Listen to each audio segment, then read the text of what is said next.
Good morning, everyone. Welcome to this investor webinar with Sky Metals ASX ticker SKY. My name is Nicholas Reid from Reid Corporate, and it's my great pleasure to introduce, for the first time through our online network, Sky Metals Managing Director Oliver Davies, who joins us from Sydney this morning. Good morning, Ollie. Great to see you over there. Morning, Nicholas. Thanks very much for hosting us today. Just a quick intro before I hand over to Ollie. Tin has been one of the strongest performing commodities in the metals complex this year. It's up around, I think around 25% since the start of the year. And that reflects strongly growing demand because of tin's essential role in the production of electric vehicles, solar PV panels, energy storage solutions and the like, which has caused some people to talk about it as the forgotten electrification metal.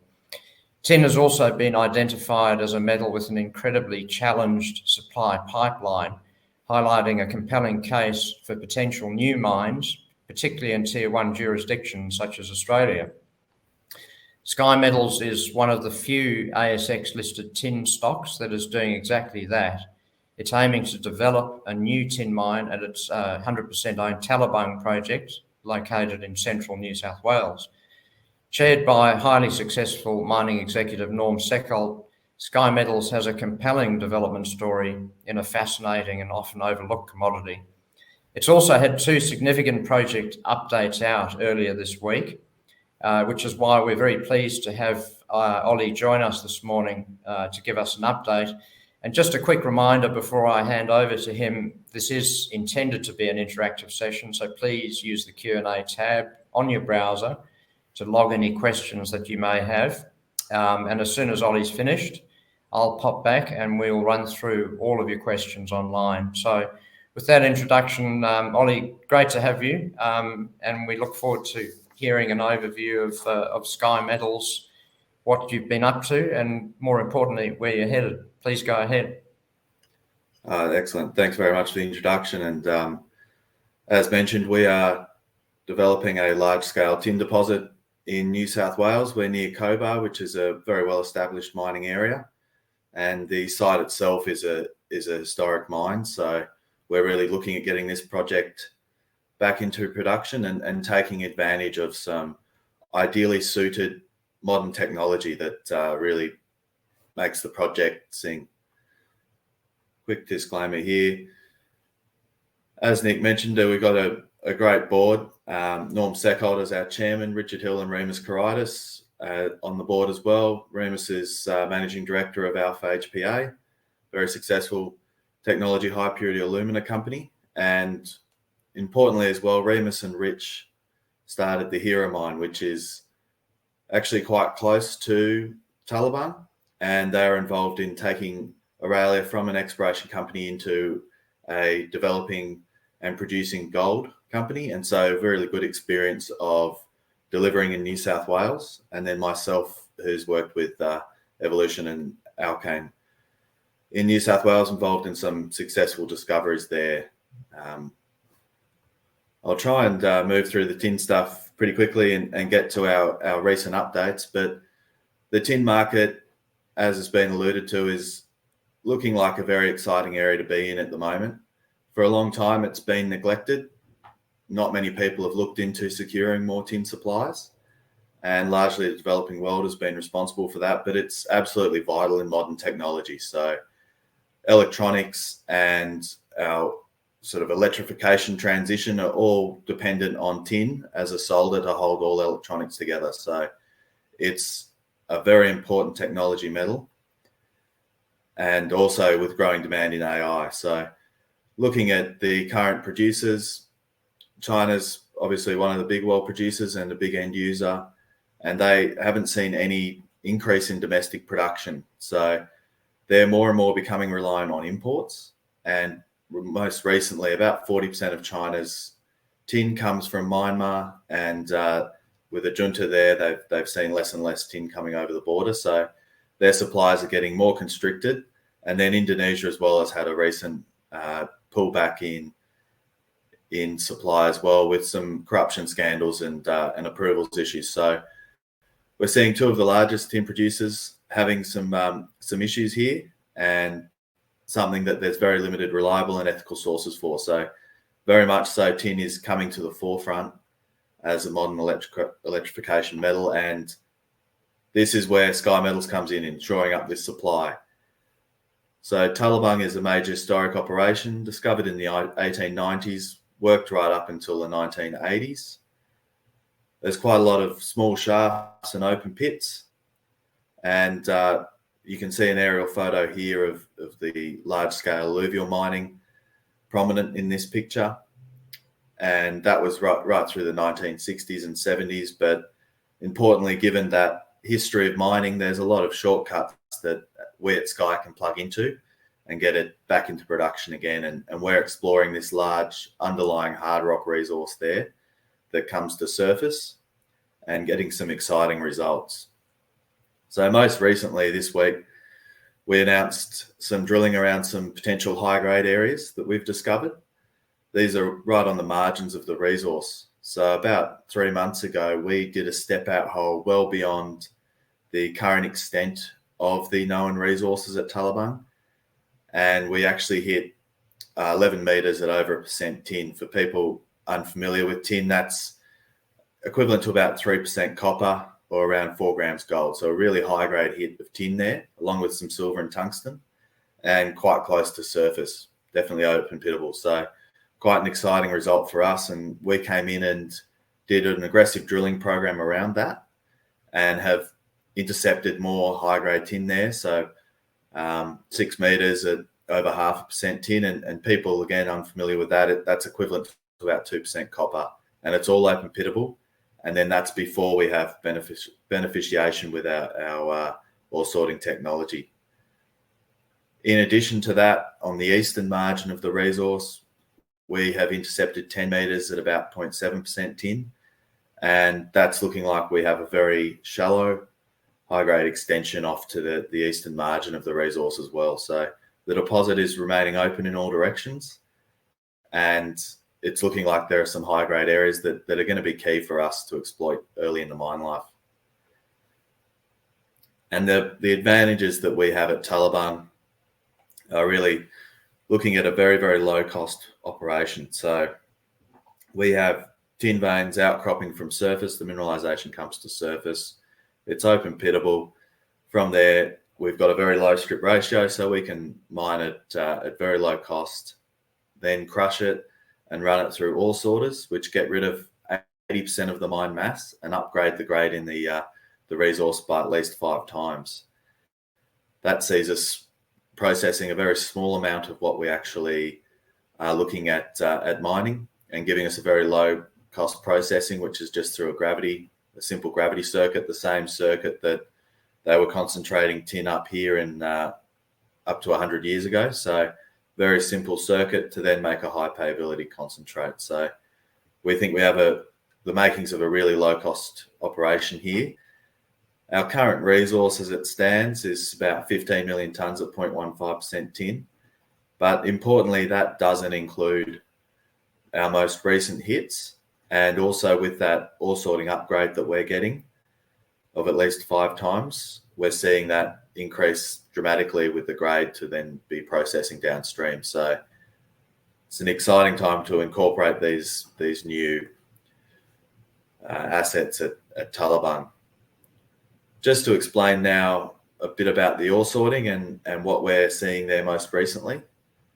So the ore sorting itself works by you insert your ore at the top here. It runs along a conveyor belt and goes underneath an X-ray. The X-ray sensor then senses how dense the material is. In our ore, the tin is in a mineral called cassiterite. It has a density of 7 tonnes per cubic metre, and the rest of the rock has a density of 2.7 tonnes per cubic metre. So this huge contrast is what the X-rays measure, and are then able to classify each rock, and the rocks that have tin in get fired off, and any other rocks drop. And that sees with conservative ore sorting to try and get high recovery of the tin. That's where we see this 80% mass rejection and a 5 times increase in grade. But most recently, we've undertaken some test work undergoing an aggressive sort where we do a high rejection sort. So any small bits of tin we don't worry about. We just chase the big chunks of tin. And we've found with that we actually get rid of about 98% of our mass. We increase the grade of the ore by 44 times, and we still get an 83% recovery of tin. So that's an exceptional result to show us that that we can see a huge upgrade here, which even further lowers our cost of production and makes us a very compelling case for future tin supply.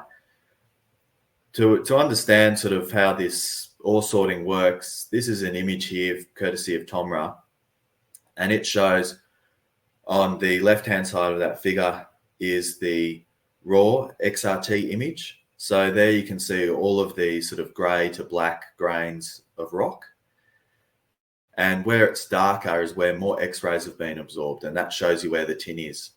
And then the computer classifies that image and takes it into what you see on the right-hand side, which is basically it just splits it into red and blue. So the blue bits are the parts with tin in, and the red is all of the waste. And then the ore sorter from there fires off the bits of rock that have blue in it, and all of the red stuff is removed. And the reason why it works so well at Taliban is that very few of our rocks actually have the tin in them.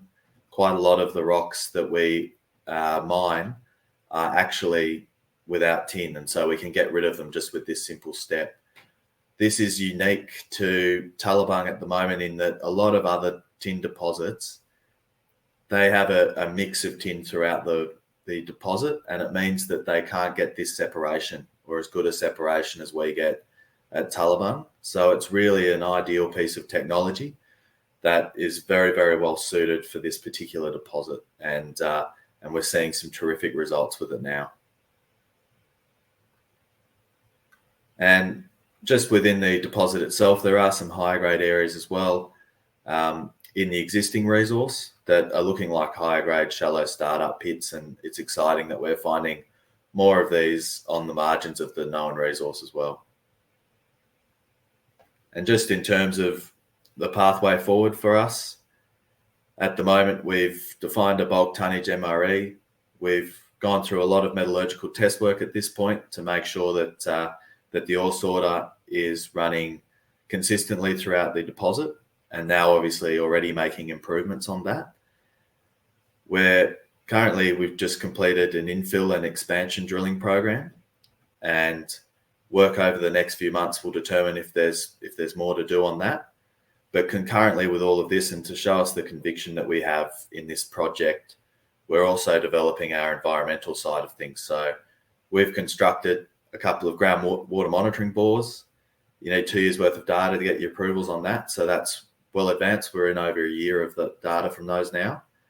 And then going into background environmental studies and all getting us towards releasing our mining scoping studies, and then into further improvements we can make on this deposit, whether it's finding more high grade areas as we've been successful so far, and also further improving that metallurgical results. Already this week with the announcement of this aggressive ore sorting technique, we see that that metallurgical picture is already improving, and all of this is going to get us into feasibility studies to commence mining. So it's an exciting time for Sky, and with some big strides made this week.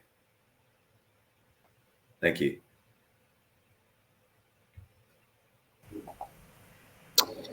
Thanks very much, Ollie. That was excellent. A simple, clean story that's I think pretty easy to digest. But I'm sure we're going to get some questions from the floor. So a reminder to people to please jump on the Q&A tab and fire your questions in, and I'm sure we can deal with them.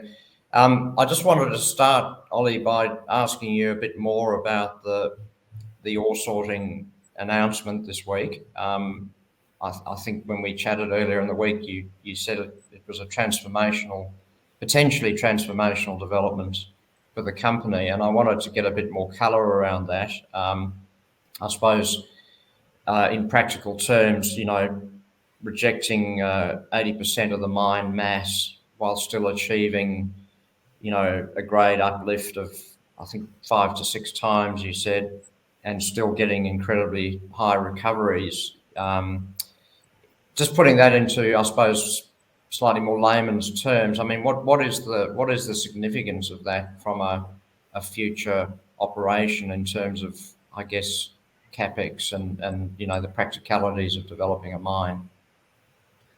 Yeah, yep. Maybe to sort of use a simple example, if you were mining sort of 2 million tons a year, you would be mining that, you would be crushing all of that, and then you would be putting all of that through your plant.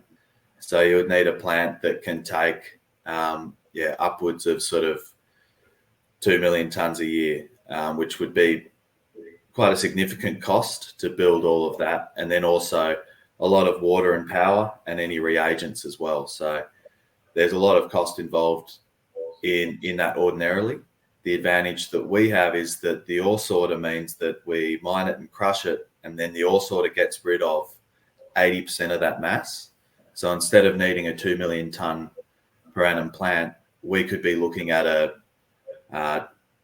something like a 400,000 ton per annum plant. So our capex is significantly reduced with that high recovery sort that we've been using. But then when you start looking at removing 98% of your mined mass, your plant becomes very, very small. And that means all of your capex and your operational costs are greatly reduced by having that ore sorter in there. And then crucially, the ore sorter, up to that point, there's no water required. There's no reagents required. It's all a dry process. So by ore sorting and removing that large amount of mined mass, we actually are reducing our power consumption, our water consumption. So all of these things are really good environmental benefits as well as really reducing that OPEX. Fantastic. Thanks, Ollie. The questions are flooding in. So I just wanted to ask one quick follow-up just on the ore sorting results. Given how strong the outcomes were and how that transforms the economics of the project, given you're already sitting at sort of 15 million tonnes in terms of resource size, I mean, how much bigger does it need to get, before you've got an economic proposition on your hands? Yeah, it's a good question. I think at least we probably need at least over 20 million tonnes. So not too much more, but I think with our recent drilling, it will be interesting to see how that combined with our last resource, how much bigger we're looking at it and how much tin we've added, particularly with these high grade intercepts that we're finding. And I think it's going to be crucial to flesh out these high grade areas and make sure that we're sort of putting our best foot forward in terms of increasing the resource size and also adding in these higher grade areas to that, because they're going to be crucial for that early mining. Fantastic. I've got a good question here from an investor that is a good segue on from that. Can you please discuss the exploration potential outside of the reported exploration target, and perhaps just remind us what that exploration target is, if you wouldn't mind? So our exploration target as it stands is 23 to 32 million tonnes at a similar grade. That is based on the drilling we've completed so far. So this latest drilling that we've completed is not included in that and will increase that exploration target. And also we haven't found the edges of this deposit. Every hole that we've drilled so far has intercepted tin. So we don't know where this deposit ends. It could be as big as we need. As far as we're concerned, it's key for us to find the high grade areas of it, because as we say, they're important in that early mining story. And so we want to get confidence around those quickly. But we may also have not found the best part of this system yet. With our latest program, we stepped out 150 meters, and that's where we hit the 1% tin. So there may be better parts of this system yet to find as well. We're not sure. So far, we've basically just been drilling underneath old workings and finding more tin there and expanding the resource that way. And that step out to the south was beyond the old workings. So that's showing us as well that the old timers didn't find everything, and that there is more tin here for us to discover. Absolutely. So I'm guessing from that answer, Ollie, that you've got a high degree of confidence that getting past that 20 million tonnes is very achievable. Absolutely, and so far our drilling has really defined a resource within about sort of 150 to 200 meters of surface. We haven't needed to look any deeper yet because obviously shallow is key to maintaining that low cost. And as we expand it further afield, deeper is sort of another option available to us at this point, but we'll keep pushing it shallow as long as we keep finding the tin.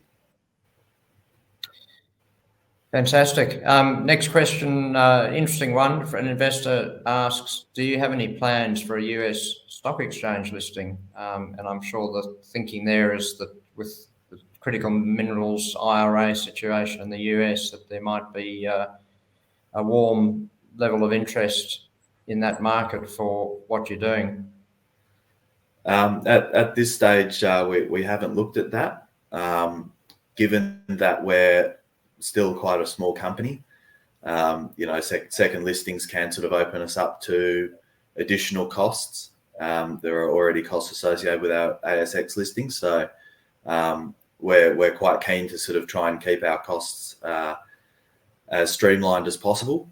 And I think the ASX has so far been able to address our funding needs so far. So not at this point, but maybe one day it can be something we consider.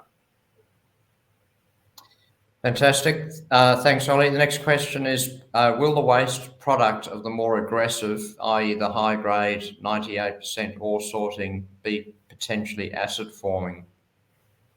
It's a great question. It could be. It also does have some tin in it. Obviously, we're recovering somewhere sort of around 80% of tin with that aggressive. And so that means about 20% of the tin is going out into the waste. So in that regard, that's something we probably will stockpile, and it may be reprocessed down the line. Okay, fantastic. Next question is going back to the exploration potential of the project. What is the size of your actual tenement area? So we're closest to the boundary on our southern end, and we're still about 2 kilometres from the boundary of our exploration license on the southern end. So we've still got a lot of room. So far, the deposit is about 1.7 kilometres long in total. So there's still a lot of room before we're sort of concerned about moving off our boundary. Okay, excellent. Great question here. Do you buy the Tomra technology outright, or do you use it on a licensing basis with ongoing fees? So you can buy the Tomra units outright. That's sort of the more conventional way of going about it, because they also tend to like to set up your ore sorters for your deposit. The ore sorters themselves are, and I hope no one from Tomra is here, but generally the ore sorters themselves are quite cheap as in terms of bits of plant go. They're about $1 million or so each. So that sort of cost to them is not something particularly concerning in terms of a capex figure, because they are really, for what they do, it's remarkable how cheap they are. Well, you've set the price there, Ollie, so it's locked in.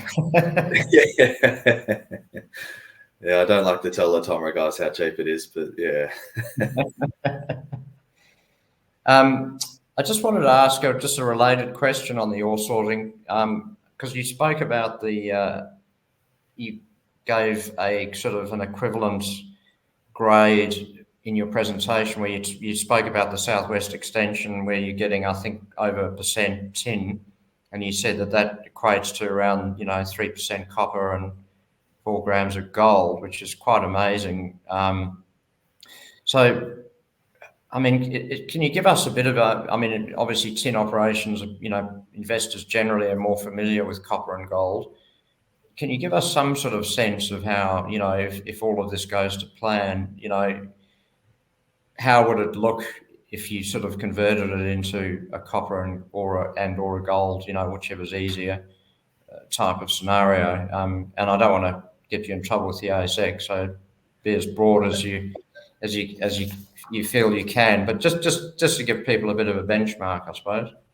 No, it's a really good question, because it is a tricky commodity to sort of benchmark, because the advantage of it is that you have that really, really low cost processing, which is available to you because you can do gravity concentration. So even in a typical gold operation, maybe you might get a good amount of gold recovered in your gravity plant, but then you still have to do maybe a fine crush after that, and then a cyanide leach or something. So we don't have any of those sorts of costs. It's just using water through a gravity plant to concentrate the tin. And so it's quite a difficult thing to benchmark with other commodities. But basically, if you could have a gold deposit that was ore sortable, ore sorting in gold is a lot more tricky, because unlike what we see in the tin, where you can actually see the grains of tin in the ore sorter, with gold, because the gold is much finer, you tend to use an association, and ore sorting is a bit more difficult. And so given that, it's very hard to kind of benchmark to a different commodity. Tin is a really unique commodity in that it has these really, really low cost advantages. Probably tungsten is about the only other commodity with sort of a similar kind of low grade optionality to it. But yeah, for us, that's really what we like about this project, is that being in tin, it gives us availability to a lot of advantages over other operations. Speaking of other commodities, you did report, we have reported silver grades in this deposit, and there's a lot of interest in silver at the moment. It's a metal that's in some ways, it looks like it could go on a similar kind of growth trajectory to tin. Is the silver recoverable, and is that part of your thinking or future planning for this project? Yeah, absolutely. We recently reported in that Tomra upgrade that the silver is being upgraded as well. So that's really good news for us. I think we had sort of 4.5% tin, but we had over 300 grams per tonne silver as well in that sample. So it's really encouraging for us to see that the silver appears to be following the tin through the process, and we'll concentrate up with the tin, and then probably once we have that gravity concentrate, we will then do a dressing to remove the silver out of it. And I think at this stage, we're not sure what our recoveries will look like for the silver, but it will be something that I think we'll recover in our processing. Fantastic. Now, I'm going to come to some timeline questions. I've got a couple here, Ollie, and I'll combine them because they logically fit together. And I know that it's always difficult putting you on the spot, but I'm sure shareholders and investors will always want to know broadly what your timeline to production is. So the first question was, when do you anticipate is the earliest point at which you could be producing? And the second one was, which is really a related one, what is the possible timeline for scoping PFS and DFS, etc.? Yeah. So I think we would really, at the start of the year, I would have hoped that we were further along the track with scoping studies and things. What's held us up in that process has been the discovery of these higher grade zones. And as I think I've said a couple of times now, that's really important for that early mine life. So given that discovery, and then having to do some more drilling around those to flesh them out, and probably having to do even more drilling now that we've found some continuity to it, and also have some more high grade zones on the eastern margin of the deposit, that probably is something we want to bed down really well so that we can put our best foot forward for the scoping studies and things. In terms of the mining approvals process, there's really just, we have to do our background environmental studies. They go into an EIS, and then that gets reviewed by the government. And from there, we get our approvals for mining and things. So already we're progressing that with the groundwater monitoring bores, which have been installed for coming to a year now, and also starting those background environmental studies now as well. So we're hoping to move through that process quite quickly, given the history of the site and the location of it. Obviously, it's already a big old open pit there. So given that we're basically just getting a tin mine back into production, there's no competing land use.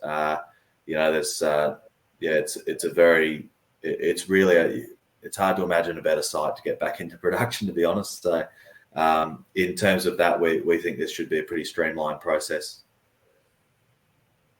So would it be fair to say we'll hopefully see some sort of economic studies sometime next year, do you think, initial ones?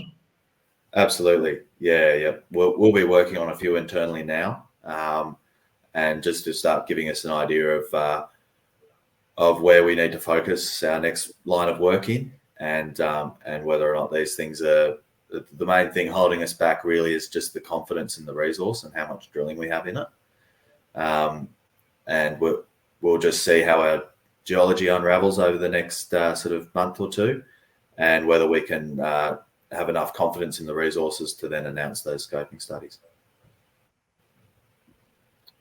Fantastic. Look, I think I've covered everything that's come through the online portal. So I think we've probably covered most of the key issues. Is there anything you'd like to just sort of reiterate before we wrap up, Ollie? Look, just that it's an exciting time for Sky at the moment with these discoveries and with the advantages, the processing advantages that we're finding. But really encourage people, if there are any more questions or anything, or they want to talk to me, feel free to call. Our details are on the bottom of the announcements there. And I'd really appreciate talking to anyone who has any questions. So very grateful for this opportunity to get a few questions. And thanks very much, Nick, for hosting us. No problems. And look, thank you, Ollie, for your time this morning. That was a great run through. And thanks everyone for joining us. We appreciate your time and the questions, which were great. And a recording of this will be emailed out to everyone who registered, and it will also be put up on our socials and on the company socials and website a bit later on today. But a fascinating story, a great new addition to the RRS online portfolio, and certainly one that we look forward to following over the coming months and years. Oh, sorry, I did one other quick one popped up there, so I might just grab it before I finish off. Just a quick one, so we'll deal with this investor's question. What capacity does the concentrator have? We'll just finish on that one. The concentrator. I guess so. He's saying how big would the plant potentially be? Obviously, you haven't done the studies yet, but can you give a rough sort of benchmark? I think we're sort of thinking of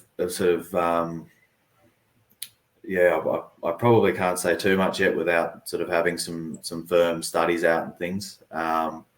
But we would be envisaging to have quite a large tin operation here, given the bulk tonnage nature of it, and obviously that's really enabled by those ore sorters. And the great thing about the ore sorters being cheap is that basically they can do something like for what we're thinking, they'll be doing about 300 to 400,000 tonne per annum through the ore sorters. And given how cheap they are, if we need to buy 6 or 7 of them, it's not too much on our capex, considering that basically after that you get rid of we're looking at 80 to 98% of the downstream plant. So it's quite a cheap payoff to get rid of such a huge amount of your plant on the back end. So that from that perspective, it's probably maybe about as much as I can sort of say without getting our studies public and things. Yeah. No, that's great. I think that gives people a sense of it. So we will wrap it up then.